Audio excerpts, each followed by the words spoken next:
नमस्कार सज्जनों। इस वीडियो के पहले भाग में श्री मानस मिश्रा जी, जो हमारे फॉरेंसिक एक्सपर्ट जो सहयोगी हैं, उन्होंने आपको बहुत ही महत्वपूर्ण चीज़ें बताई थी कि किस तरीके से जो कृषि संबंधी कागजात होते हैं, हमारे किसान भाइयों के जो मुकदमे चलते हैं तहसीलदार साहब की कोर्ट में और रेवेन्यू कोर्ट्स में, तो उसमें किस तरीके से ये समस्याएं आती हैं कि निशान अंगूठा स्पष्ट रूप से नहीं लगा पाया गया।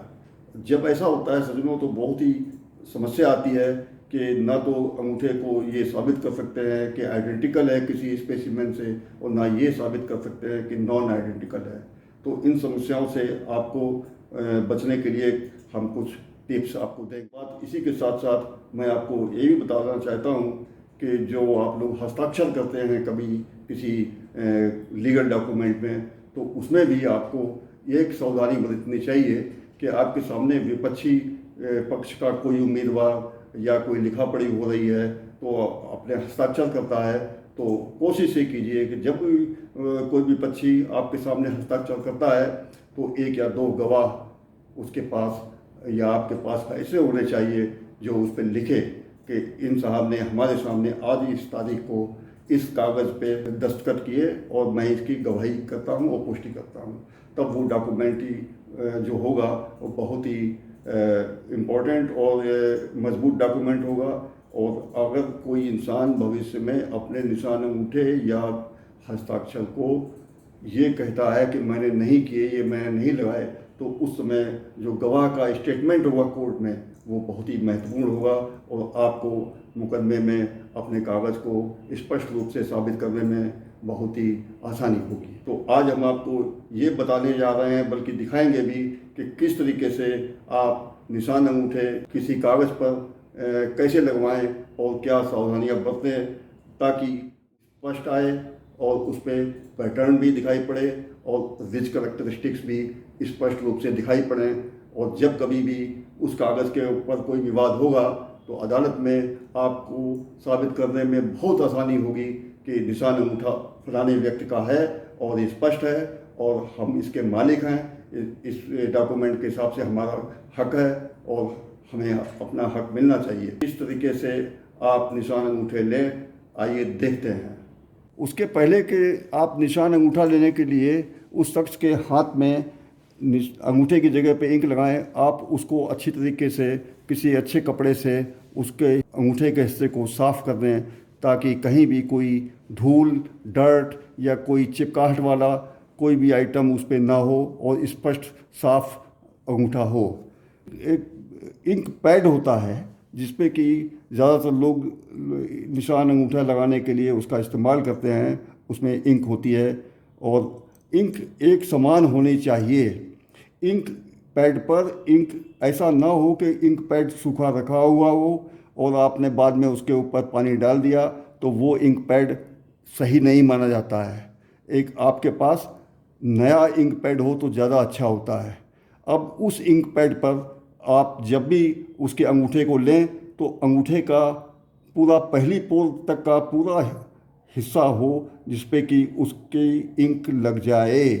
और इंक लगाने के लिए थोड़ा सा अंगूठे को आगे पीछे खिसकाना चाहिए जिससे कि इंक अच्छी तरीके से इस तरीके से लग जाए। उसके बाद आप देखिए कि कैसे लगाया जाता है। हल्के प्रेशर के साथ अंगूठे को रखें और उठा लें, एक और लगा लें इस तरीके से।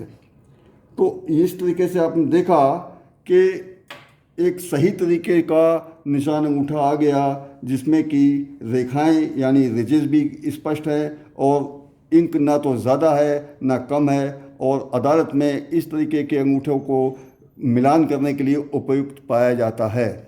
एक और तरीका है जिसको कि कहते हैं कि रोल्ड प्रिंट, घूमता हुआ निशान अंगूठा। उसके लिए इंक भी आप लगाएं तो नाखून के एक किनारे से दूसरे किनारे तक अपने अंगूठे को इंक से लगाएं और इसको भी उसी तरीके से एक तरफ से स्टार्ट करके दूसरी तरफ घुमा दें।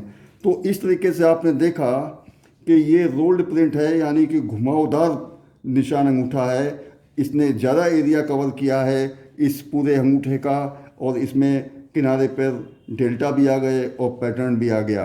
तो एक बहुत ही वैज्ञानिक और सही तरीका है निशान अंगूठे लेने का। अगर इस तरीके से आप कोशिश करेंगे तो ये अंगूठा अच्छी तरीके से लिया हुआ माना जाएगा। उसमें कोई भी भविष्य में ये दिक्कत नहीं आएगी कि ये उपयुक्त नहीं पाया गया। जैसे कि इंक पैड पर थंब को रखा, इंक ज़्यादा लग गई और इंक ज़्यादा लगने के बाद उसने इस पर प्रेशर ज़्यादा दे दिया। जब प्रेशर ज़्यादा दे दिया तो आप देखते हैं कि ये बहुत ही डार्क हो गया है। इसमें ये जो लाइनें और यानी कि रिजेस आई हुई थी पहले, अब नहीं हैं। ये एक काले धब्बे के समान एक निशान अंगूठा है। इसमें कोई भी एक डेफिनेशन परिभाषा रिजेस की नहीं है और पैटर्न भी स्पष्ट नहीं है।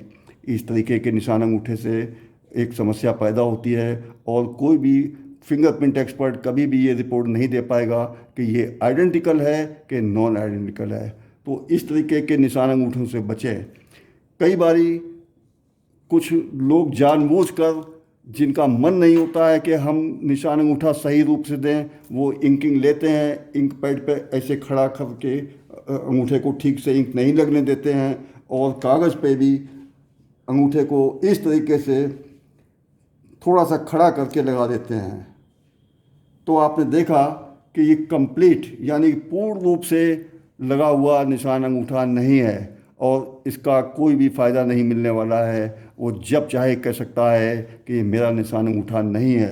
इसलिए सज्जनों, आपको जो मैंने ये 3 निशान अंगूठे लगा के दिखाए थे, जिनको मैंने गोले से घेर दिया है, यही एक उपयुक्त सही तरीका है। यानी कि निशान अंगूठा लेते समय अंगूठे की सफाई हो, इंक एक समान वाले इंक पैड से ली जाए, प्रेशर ज़्यादा डाला ना जाए और लगने के बाद उस पर रिजेस क्लियर आ जाए।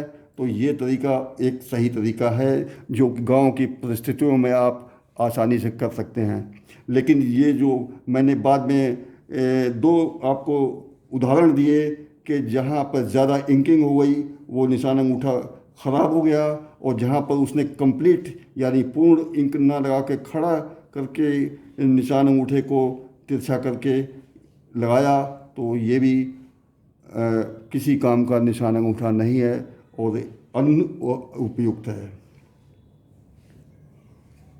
सज्जनों, फिर मैं अब ये उम्मीद करता हूँ कि इस जानकारी से आपको एक चीज़ का ज्ञान प्राप्त हुआ कि किस तरीके से निशान अंगूठे को सही रूप से लेना है और किस तरीके से गलत टाइप के निशान अंगूठे को नहीं लेना है, जिससे कि भविष्य में आपको कोई भी समस्या पैदा ना हो।